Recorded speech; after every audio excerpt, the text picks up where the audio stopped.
Hello J-Hoppers. Natapos na natin na itali. Yan. At na-check na rin natin yung continuity. Okay na, final check lang muna tayo ng continuity kung okay. Kasi minsan, pagkatapos natin maibalik, maisalpak lahat, saka naman lumilitaw na mayroon pa palang lost connection. Yan. Tapos check din natin dito J-Hoppers sa cordon, lagyan natin dito kabilaan ang test prods ng tester. Yan. Tapos subukan natin i-switch. Yan ang speed 1 pumalo. Speed 2 pumalo. Speed 3 pumalo. Yan. Ang speed 4 naman ay may separate na switch siya. Nakakabit siya sa speed 2 na pag inon mo yan, regulated yung kanyang bilis. Yan. So, ang ganda nitong electric fan J-Hoppers dahil apat ang speed. Makakapamili ka ng gusto mong speed. Kailangan kung mainit. Yan. Now, isasalpak na natin. Ingat-ingat lang tayo bago natin salpakan. Ito yung kanyang bushing. Yan, bushing. Lagyan na natin to ng langis. Lalangisan natin. Yung sapat lang. Huwag naman yung sobrang dami na baka mapunta dito sa windings. Ganon din dito sa kanyang front na housing. Yan. Lagyan din natin dito. Tapos ito yung kanyang shafting. Yan. Tapos may mga na yan, mga spacers at saka may washer. So ikabit natin mga J-Hoppers.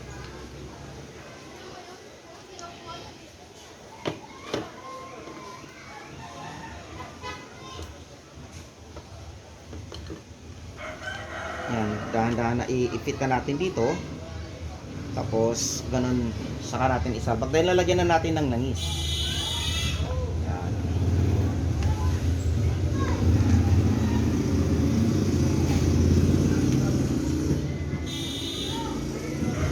Medyo pinapalo-palo ng mahina lang. Yan. Para ito na snugly ang fitting niya. Tapos pag naglagay tayo pag nagbalik tayo ng screw, criss-cross, sabihin kabilaan muna, kabilaan dito sa kabila, saka natin higitan.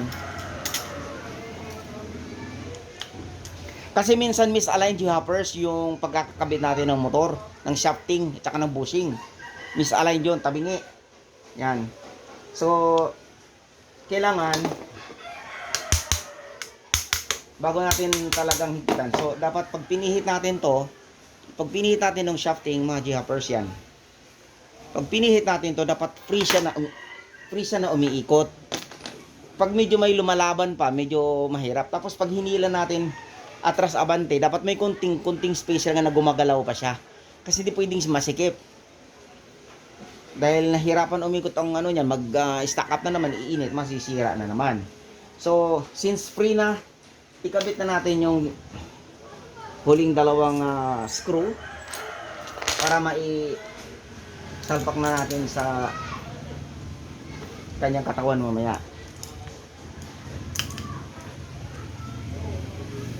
Yan. So ganyan lang mga J-Hoppers. Ito sa mga tatay, ang iba nanay, mahilig magbutingting. Yung kaya na sa level natin, na kahit hindi tayo nag-aral ng technician, electronics, basta ingat lang mga J-Hoppers, kasi kuryente yung 220 ang voltahe na pinag-uusapan natin dito. Kapag nagkamali tayo ng hawak, makukuryente tayo. So ingat lang. Tapos mga J-Hoppers, yan, pinapalo-palo uli hanggang sa yan, na ihigpitan na natin ng final yung kanyang screw.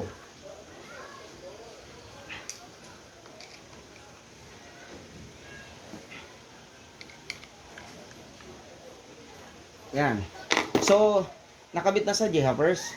Ngayon, tip lang na ito ay aandar to ng taon din ang bibilangin. Pagka medyo madumi na, lilinisin na kay lalagyan ng langis.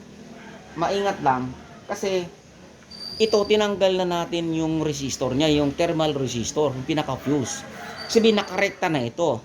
So kung ito'y uminit, tuloy-tuloy at hindi natin napansin, napabayaan natin, tuloy-tuloy ang iinit hanggang sa masusunog na yung motor mismo.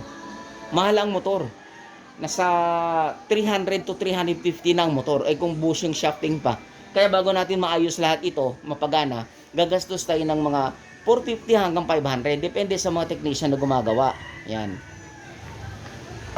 So, ito, ang kanyang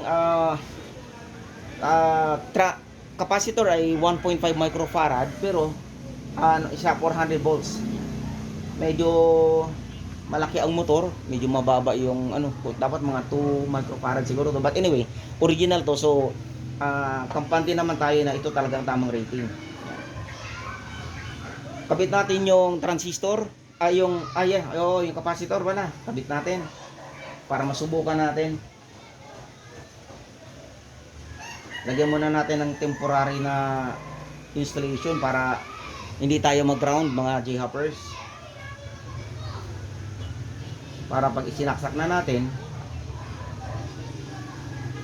Yan. So, paanda rin na natin to, J-hoppers. Subukan natin. Hindi muna natin lalagyan ng fan.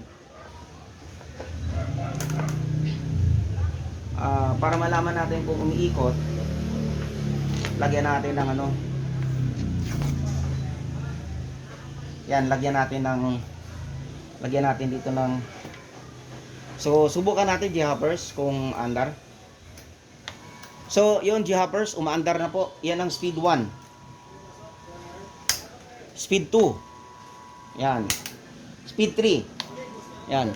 So J-hoppers, successful yung ating repair.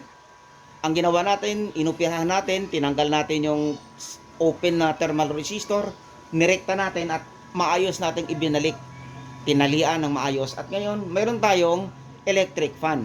Yan. So J-hoppers, sana nakapagbigay ako ng konting idea para kung kaya natin na gawin, na tayo lang, hindi tayo gagastos, hindi tayo magbabayad sa technician, pwede na natin gawin. At kung sakali man, may idea na tayo, brand new yung ating electric fan, biglang ayaw nang umandar, hindi naman nag-stock up, so may idea na tayo, baka thermal resistor lang yan. So pag pinagawa natin sa technician, baka pwede natin pagkiusapan na huwag tayong singilin ng malaki. Kasi thermal resistor lang, ang gagawin lang niya, irekta na lang. Wala na siyang ibang papalitan. So J-hoppers, yun, ipagawa nyo na lang sa marunong na technician, kausapin nyo na lang na huwag kayong singilin ng malaki kung thermal resistor lang ang sira. Yan. Salamat, J-hoppers!